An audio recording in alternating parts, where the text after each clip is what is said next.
Bon, vous le savez tous, il y a eu un meurtre islamophobe en France il y a quelques jours qui a coûté la vie à Boubacar Cissé. Ça s'est passé le 25 avril à la Grande Combe dans le Gard. Boubacar, il priait dans la mosquée quand il a été poignardé à une cinquantaine de reprises sous les insultes islamophobes de son agresseur. Et Boubacar, il était connu pour sa gentillesse et pour son implication dans la vie de la mosquée. Et la seule question qui nous vient à l'esprit quand on apprend ça, c'est pourquoi un tel déversement de violence? Parce que l'islamophobie, elle est là en France depuis un certain temps et elle commence à grandir et à corrompre toute notre société, à nous diviser de plus en plus. Mais cette islamophobie, elle ne vient pas de nulle part, il y a des raisons économiques et politiques qu'on va étudier ensemble aujourd'hui. Aujourd'hui, pour la première fois au Canard et pas la dernière, on va parler d'islamophobie avec cette vidéo écrite par Nico.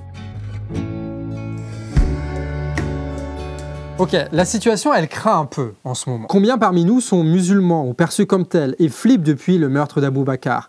On est combien la boule au ventre le vendredi quand des potes partent à la mosquée? Combien de proches arabes, noirs, musulmans pensent à quitter la France à cause du climat oppressant? C'est pas des questions juste en l'air, hein. Ce sont nos vies et celles de nos proches qu'on a vu nous échapper quand Aboubacar est mort. Et pendant ce temps, l'État a laissé un silence assourdissant. Et puis, finalement, Retailleau, il a repris la main et il a décidé de se lancer dans une guerre futile, une guerre des mots, une guerre contre le terme islamophobie. On parle par exemple d'actes antichrétiens. C'est toujours dans le cas du ministère parce qu'il y a une connotation idéologique du terme islamophobie, notamment très marquée vis-à-vis des frères musulmans, qui fait que dans notre ministère, on prend une précaution à ne pas l'utiliser. Et si vous n'êtes pas un peu familier au discours de Retailleau, sachez que le terme frères musulmans, eh c'est un peu sa carte joker. Dans un espace commun, pour bien vivre en commun, on essaie de laisser ces particularismes, notamment qui concernent la croyance, de côté. Mais ça, pour faciliter, vous voyez, la concorde. Donc du coup, vous êtes contre le principe républicain de la laïcité. Tout ce que vous venez de dire, ça contrevient à ce principe. Ah non, c'est au contraire. C'est votre vision des choses. Non. Les frères musulmans... Dès qu'il n'est pas d'accord, c'est contre Quems. Mais il y a même Manuel Valls, qui, je vous rappelle, est encore aujourd'hui ministre, ministre des Outre-mer et compagnie, donc il parle à la radio, ce type-là. Bref, lui aussi, il a remis une pièce dans la machine. Est-ce que vous parlez d'islamophobie ? Non, je ne parle jamais d'islamophobie. Je n'utilise pas ce terme. Il a été inventé il y a plus de 30 ans par les mollahs iraniens pour clouer au pilori. Donc là, on voit que tout le monde diffuse un peu des légendes urbaines sur l'islamisme sans vérifier quoi que ce soit.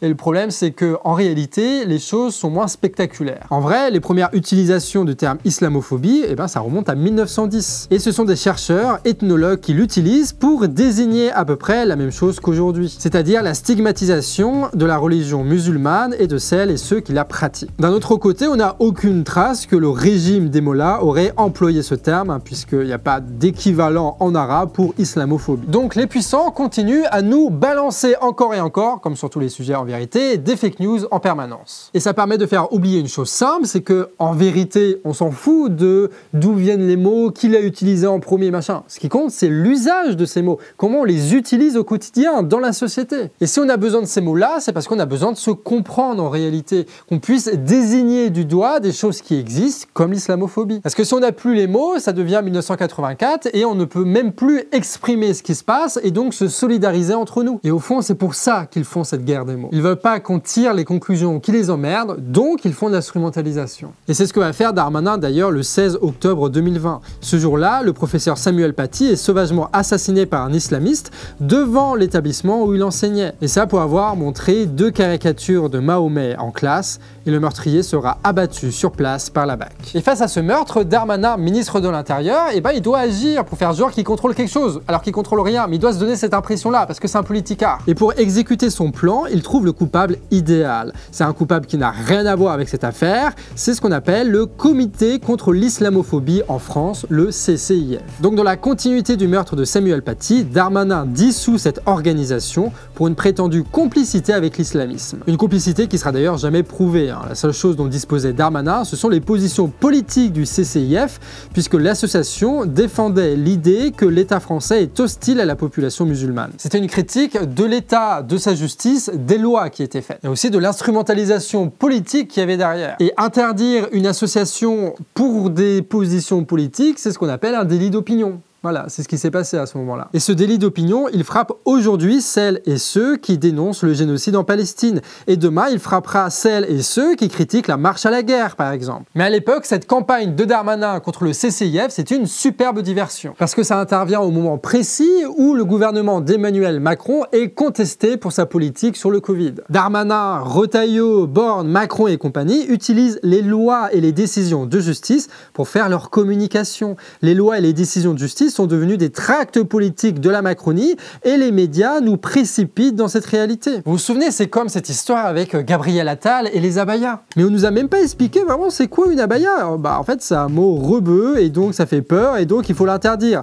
Alors que l'abaya, c'est juste une robe longue dans une variante traditionnelle arabe. Et t'as même H&M qui en vendent, hein. Non pas parce qu'ils sont musulmans friendly, mais parce que c'est des fringues, que ça se vend, donc ils se font du profit avec ça. Conséquence, à la rentrée 2023, le personnel éducatif était sommé de calculer la longueur des robes des collégiennes. Mais les conséquences, les effets dans le réel, il s'en foutait, Attal. Lui, son but, c'est de faire un coup de communication, surtout après les révoltes qui ont suivi après le meurtre de Naël. Il fallait que Attal nous présente son image d'homme fort qui protège l'ordre républicain. Et à ce moment-là, Attal, il a désigné quoi comme l'ennemi de la République?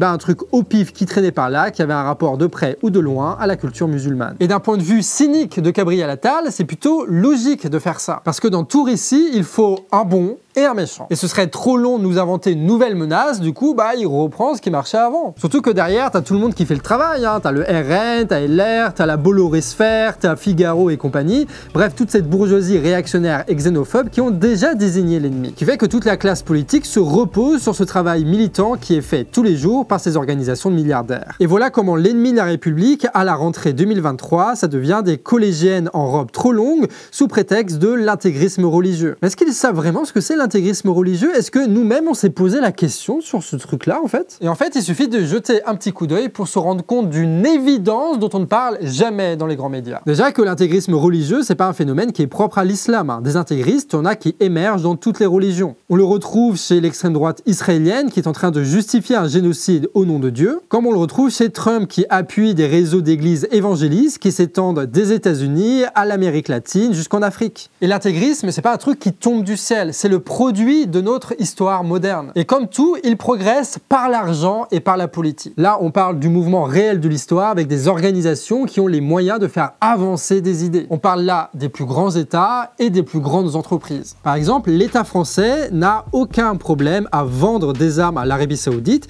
qui est le berceau du salafisme, une des formes de l'islamisme. Et les relations avec l'Arabie Saoudite se portent bien vu que les industriels français s'y retrouvent. Mais l'Arabie Saoudite bombardait déjà le Yémen dans l'une des pires crises humanitaires de ces dernières années, ça on n'en parle pas, mais aussi en plus de ça, c'est eux qui finançaient directement ou indirectement Daesh. Mais pour eux, c'est un mal pour un bien tant qu'ils arrivent à peser sur la chaîne internationale et à générer des profits pour leur entreprise. Parmi les industriels français, tu as le fameux cimentier Lafarge, qui est le numéro 1 mondial du ciment, et pour rester le numéro 1, il a fait tourner ses usines à tout prix, même lorsque le pays était dévasté par la guerre civile comme en Syrie. Et pour continuer à faire marcher son usine, la multinationale a versé 13 millions d'euros au groupe Daesh. Et les fuites de documents de la DGSE prouvent que l'État français était au courant de ces accords entre Lafarge et Daesh dès l'été 2014. L'islamisme, c'est certes une idéologie, mais qui est propagée par des groupes concrets qui tirent profit de l'argent, de la concurrence et de l'impérialisme. Et pendant ce temps-là, Retailleau joue à cache-cache avec l'islamisme.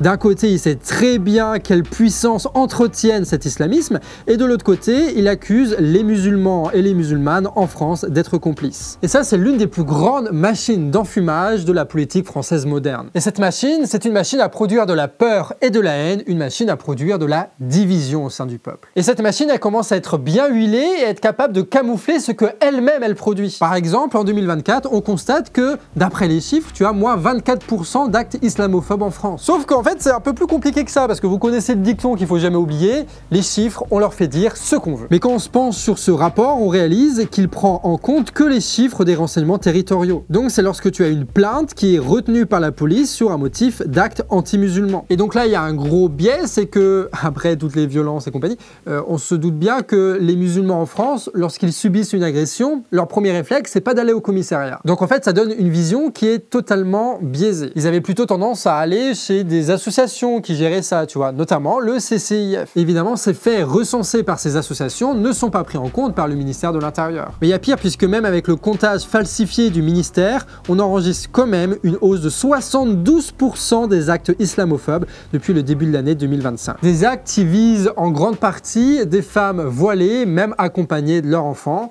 Ça, pendant que Rotaillot balance ce genre de conneries à la télé. Où les croyants vivent le sport et donc abat le voile, bien sûr. Et cette violence, elle est en train de construire un fossé à l'intérieur de la population. La question, c'est comment peut-on enrayer, arrêter et détruire cette machine? Et bien pour y répondre, il faut déjà comprendre qui fait tourner cette machine. Alors déjà, oui, il y a des milliardaires à la tête des médias, mais il y a aussi des politiciens qui ont besoin de division. Et il y a d'autres politiciens qui étaient déjà obsédés par leur haine des musulmans. Et puis, il y a ceux qui cèdent au climat islamophobe ambiant, comme Éric Piolle, qui vient d'être élu porte-parole des écolos et qui avait appelé en 2020 à ce que le CCIF dissous rembourse ses subventions. Mais cette instrumentalisation, elle est transformée en obsession par les bourges. Et aujourd'hui, l'islamophobie est carrément devenue la culture de la bourgeoisie française. CNews, ils ont beau dire, ils ont rien d'être anti-système à répéter ce que tout le monde dit en vérité. Résultat, on est victime des paniques morales de costards en cravate parce que, au fond, c'est ce qui les caractérise, nos élites. Ils sont en panique. Notamment parce que leur système économique qui leur donne leurs privilèges est en train de se péter la gueule. Et parce qu'on ne croit plus du tout à leur système politique qui, elle aussi, est une énorme machine à nous enfumer. Et surtout parce qu'on pourrait faire tomber ces dirigeants si on poussait tous ensemble dans la même direction. C'est pour ça qu'à un moment donné, il va falloir y aller. Ça commence par engager des conversations tout autour de nous, notamment si t'as CNews qui est allumé au fond de la télé là. Et ça passe aussi par des gestes de solidarité envers nos voisins, nos collègues musulmans, pour montrer qu'ils sont pas tous seuls dans cette affaire. Et on en profite, force à tous ceux qui subissent aujourd'hui en France l'islamophobie grandissant. Parce que le pire, ce serait que la méfiance nous gagne et que nous soyons que des moutons comme ça,